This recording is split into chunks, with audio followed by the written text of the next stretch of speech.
મીરા, તમે લોકો આમ આવતા રહ્યા, સારું કર્યું છે. અને હું રાતોરાત તમને કાઢી મૂક્યા? કોઈએ કાઢ્યા નથી બા. અમે લોકો અમારી જાતે જ જુદા થયા છીએ. પણ શું કામ? એમ કાંઈ ઘર છોડીને કોઈ આવતું હોય? બા એકચ્યુઅલીમાં દેવાંગ છે ને શેર બજારમાં પૈસા હારી ગયા હતા, 70,000 રૂપિયા. અને એ વાતને લઈને ઘરમાં બહુ મોટો ડખો થઈ ગયો. અને બીજું કારણ એ હતું કે દેવાંગને હજુ બીજા પૈસા પણ શેર બજારમાં નાખવાના હતા. તો ઊંધી વાત શું કામ કરે છે? સીધી વાત કરને કે મારે છે ને આ લોકોના મેણા ટોણા સાંભળવા નથી અને કંઈક સારી રીતે શેર બજારનો ધંધો ખુલ્લા દિલથી કરવો છે. અને એટલા માટે જ આ લોકોનું સાંભળવું ના પડે એટલે અમે જુદા થઈ ગયા. પણ કુમાર, તમે જે કર્યું એ પણ સારું તો નથી જ કર્યું. શેર બજાર એટલે એક જાતનો સટ્ટો અને જુગાર. હા, એ વ્હાઇટ કોલર ના કહેવાય, વ્હાઇટ કોલરનો જુગાર કહેવાય. એમાં તમને કોઈ પકડી ન શકે, તમને કોઈ જેલમાં ન નાખી શકે, પણ તમે તમારું જ નુકસાન કરો છો. 70,000ની વાત કરો છો? 70,000 કમાતા માણસોને મહિનાઓ નીકળી જાય, અરે ક્યારેક વર્ષો નીકળી જાય, અને તમે તો 70,000 ગુમાવ્યા એમ એવી રીતે બોલો છો જાણે આમ ચણા મમરા ઢોળાઈ ગયા હોય. હા, એક્ઝેક્ટલી. આ જે 70,000ની રકમ છે ને એ તમારી માટે બહુ જ મોટી છે, પણ મારી માટે માત્ર ને માત્ર અડધા દિવસનો ખેલ. કારણ કે મહેનત તો કરવી નથી. મહેનત વગર અહીંયાથી અહીંયા નાખવા છે. ગયા તો ગયા, આવ્યા તો આવ્યા, હે ને? હા, તો એ જ તો કહી રહ્યો છું. અત્યાર સુધી આવી રીતે આંધળું બેરું જ કૂટતો હતો. ગયા તો ગયા, આવ્યા તો આવ્યા. ગયું એને કાંઈ યાદ નથી કરવાનું, જે આવે છે એને ક્યારેય પણ બચાવવાનું નથી. પણ હા, હવે પ્રોપર માઇન્ડસેટ સાથે હું શેર બજાર શીખ્યો છું અને હવે જ મારા ધંધાની શરૂઆત થશે અને હવે જ હું સફળ થઈશ, મને ખબર છે. હા, કારણ કે તમે તો જ્યોતિષ છો, ભવિષ્ય વેતા છો, એટલે તમને તો બધી ખબર પડી જાય. અત્યાર સુધી એમને એમ તમે ખાડામાં નાખ્યું. જ્યારે મને આ મીરા મળે ને એની આંખમાંથી બે આંસુ પડી જાય છે કે હું એને સમજાવું છું ને એ નથી સમજતા. પણ બેટા, આપણે જ્યારે ઘર પરિવાર અને જવાબદારી લઈને બેઠા હોઈએ ને ત્યારે આ શેર બજારમાં ન પડાય, પાક્કું પડાય. પણ એ ક્યારે? આપણી પાસે ફાલતુ પૈસા પડ્યા હોય ને ત્યારે. જવાબદારી સાથે શેર બજાર ન રમાય. જવાબદારી સાથે નથી રમતો, પણ મારા ભવિષ્ય સાથે રમી રહ્યો છું. આ શેર માર્કેટ એ મારું દિલ છે અને શેર માર્કેટમાંથી પૈસા કમાવા એ મારું સપનું છે, જે હું કોઈ પણ હિસાબે ક્યારેય પણ પૂરું કરીને જ રહીશ. આ ચોપડીના શબ્દોથી જિંદગી નથી જીવાતી. મારું સપનું છે, હું પ્રોપર શીખ્યો છું, હવે હું આ રમતા અને જીવતા શીખ્યો છું. કાલ સવારે 2માંથી 3 થશો. અને આમને આમ તો મેં ઘણાયના ઘર વેચાતા જોયા છે, ઘણાયના ઘર બરબાદ થતા જોયા છે. અરે પણ તમે બંને બહેસ જ કરશો કે બીજી કઈ સારી વાત કરશો? ના ના, એક મિનિટ. અત્યારે અમારી પાસે કોઈ રસ્તો નથી, રહેવા લાયક કોઈ જગ્યા નથી અને પરિવારથી અલગ થઈને આવ્યા છીએ. હું એવું નથી કહેતી કે દેવાંગ સાચા છે કે ખોટા, એ મને નથી ખબર. પણ એક દીકરી તરીકે મારી મા પાસે એવી અપીલ છે કે અત્યારે અમને આશરો આપો. થોડા દિવસમાં અમે બધું ઠીક કરી દઈશું. મીરા, હું ના નથી પાડતી. હું આમે ઘરમાં એકલી જ છું. તમે ભલે આવ્યા, પણ એક મા તરીકે મને જે સાચું દેખાય છે ને એ કહું છું. અને મને એ ખબર છે કે મારા શબ્દોની અહીંયા કોઈ અસર નહીં થાય. એના મા બાપના શબ્દોની અસર નથી થઈ, એના ભાઈના શબ્દોની અસર નથી થઈ, તો હું કોણ? પણ બસ એક ફરજ સમજીને હું તો સમજાવું છું. બાકી તમે રહ્યો અહીંયા, મને ક્યાંય નડતા નથી. રોટલામાંથી રોટલો ખાઈશું. ના પાડી હતી ને તને અહીંયા આવીને શેર માર્કેટની વાત નહીં કરતી અને મારા ધંધા વિશે તો કંઈ પણ નહીં કહેતી, નકર આવું જ થશે. દેવાંગ, સાચું તો કેવું પડે ને. બધાને કેટલો ટાઈમ ખોટું બોલ્યા કરશું આપણે? 3 જ દિવસની વાત હતી. અહીંયા ચોથો દિવસ આપણે રોકાવાનું નથી. આપણો જેવો આઈપીઓ લાગશે એવું સીધું ડાઉન પેમેન્ટ ભરવાનું છે. પછી અહીંયા રોકાઈને શું મતલબ એ છે? સારું, સોરી, મારી ભૂલ થઈ ગઈ. હવે શાંત રહેશો? શાંત શું રે આમાં? બસ દેવાંગ કુમાર. મને ખબર છે. હા, દેવાંગ ગયો એ દિવસથી તમે ટેન્શનમાં રહો છો. ચિંતા તો મને પણ થાય છે એ છોકરાની, પણ શું કરું? એને સીધી વાત સમજ જ નથી પડતી. અને સીધી વાત આપણે કરીએ તો એને એમ લાગે છે કે આપણે એના દુશ્મન છીએ, એને કામ ધંધો નથી કરવા દેતા. અને મગજમાં એક ઘૂસું ભરાઈ ગયું છે કે શેર બજારમાં હું રૂપિયાવાળો થઈ જઈશ, શેર બજારમાં હું રૂપિયાવાળો થઈ જઈશ. પણ એને એ નથી ખબર કે શેર બજારમાં જેટલા માણસ રૂપિયાવાળા થાય ને એની કરતાં બરબાદ વધારે થાય છે. સાચી. આ જે વાત છે ને, આ વાત માટે જ તે મેં એને પૈસા આપ્યા હતા કે આજે પૈસા લઈને જશે, સમાજમાં ફરશે તો એને ખબર પડશે કે આ રીતે ધંધો નથી ચાલતો, ખાલી પ્રોફિટની જ વાત જોવે છે, નુકસાન પણ થાય છે સામે.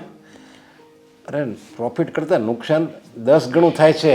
પણ એને બસ હવે આમાંથી હું લઈ લઉં, એમાં જાય પછી બીજો દાવ રમે, આમાંથી હું લઈ લઉં, એમ કરતાં કરતાં એના કેટલા રૂપિયા વયા ગયા. અને હજુ પણ નક્કી ક્યાં છે કે એને જે રૂપિયા આપ્યા છે એ પાછા નીકળશે કે એ રૂપિયાથી એ આગળનું એનું જીવન વિતાવશે.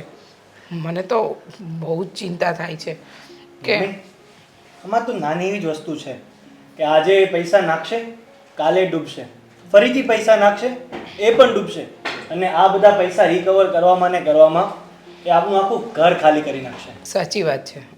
હા, લત જ એવી છે, માણસને એકવાર આના ખાડામાં ઉતારે ને એટલે ઉતરતો જ જાય, બહાર નીકળવાનો કોઈ રસ્તો ન દેખાય.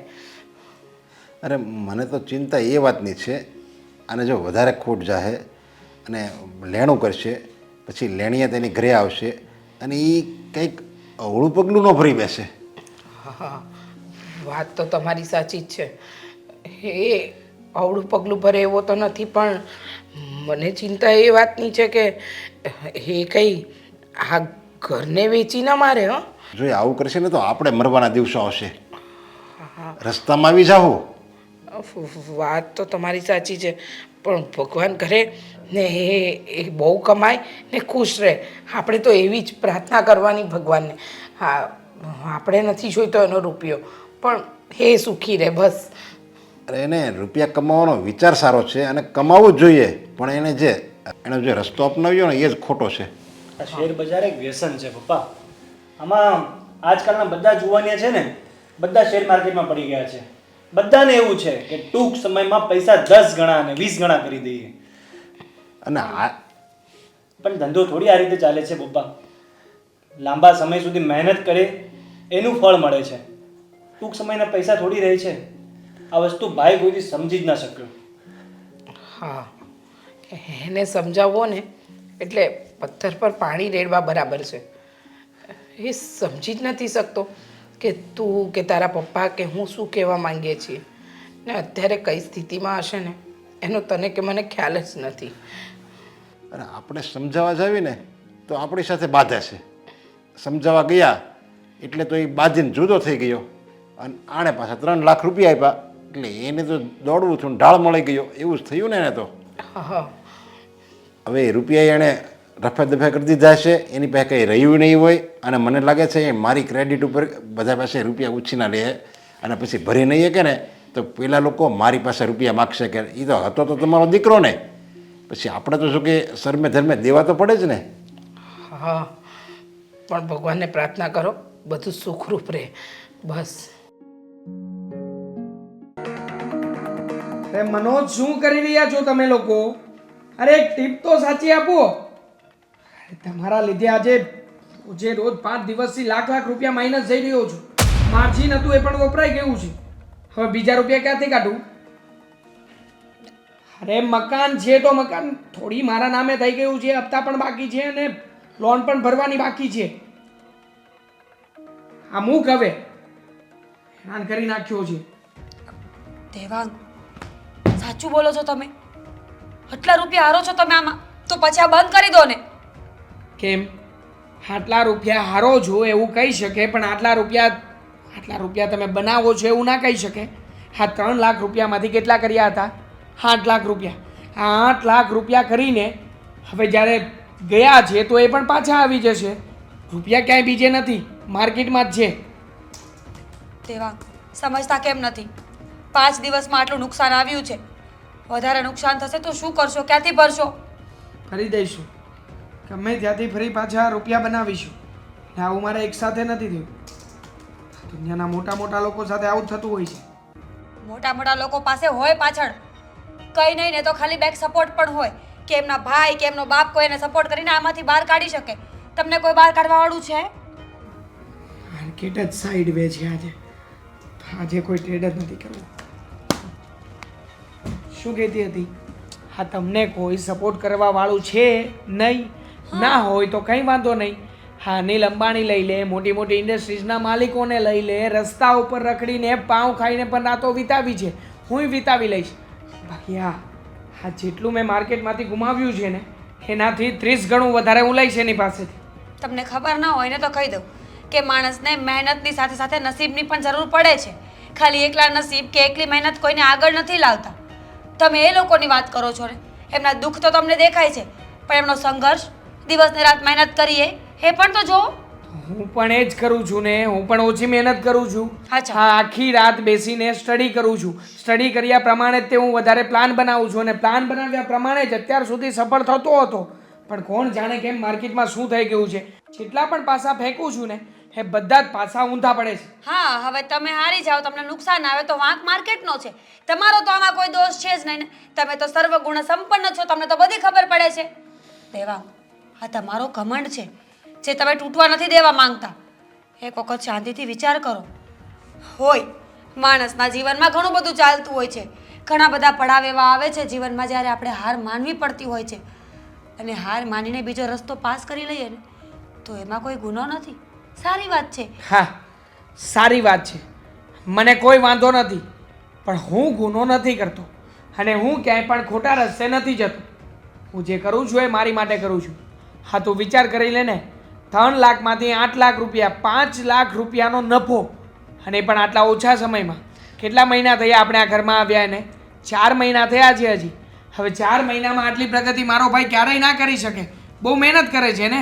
શું મળે છે મહેનતનું? કંઈ નહીં, મહેનતનું કંઈ નથી મળતું. દેવા, કેટલી વખત એકને એક વાત સમજાવવાની રહેશે મારે તમને. જરૂરી નથી કે જીવનમાં તમારે કાંટાવાળા સંઘર્ષવાળા રસ્તા પર જ ચાલવું. ઘણી વખત સરળ રસ્તો પણ આપણે અપનાવી શકીએ. માણસ છીએ ને, ઘણા બધા દુઃખ સુખ બધું આવતું હોય, પણ આટલું બધું જૂનું કોઈ વસ્તુને લઈને સારું નથી. અને એક વાત યાદ રાખજો, તમારું ધારેલું નહીં થાય. ધારેલું હર હંમેશા સદૈવ ઈશ્વરનું જ થશે. તો પછી આટલી બધી તડપ શેની? સમયની. હું જાણું છું કે સમય પહેલાં અને સમયથી વધારે ક્યારેય પણ કોઈને કશું મળતું નથી. રાઈટ. હા, તો હું એ જ સમયની રાહ જોઈને બેઠો છું કે એક સમય મારો પણ આવશે જ્યારે મારા પણ બંગલાની નીચે 5-5 ફોર વ્હીલો હશે, મારી આજુબાજુ પણ લોકો હશે, અને આ લોકો મને સલામ ઠોકતા હશે, અને આ દિવસ હું લાવીને રહીશ. એટલે તમે નહીં માનો ને? માનવાની કોઈ વાત જ નથી મીરા. તે જોયું કે નહીં? તારી નજર સામે બધું હતું કે નહીં? 5-5 લાખ રૂપિયા હું જ્યારે કમાણો ત્યારે તારા હાથમાં મેં એક સાથે 1 લાખ રૂપિયા આપ્યા છે ને? આપ્યા છે મીરા. માર્કેટ આપશે મને, તું ચિંતા નહીં કર. સારું, હવે બહેસ છોડો, અને પૈસાની કંઈ જરૂર હોય ને તો મારું મંગળસૂત્ર પડ્યું છે, એ લઈ જજો. જો માત્ર મંગળસૂત્ર નહીં, હા, આપણે જે સોનાનું કરાવ્યું હતું ને, ચેન, તારા દાગીના, એની પણ જરૂર પડશે. જો આ વખતે એ આપી દે ને તો ફરી પાછા બીજા પણ બનાવી લઈશું. ઠીક છે.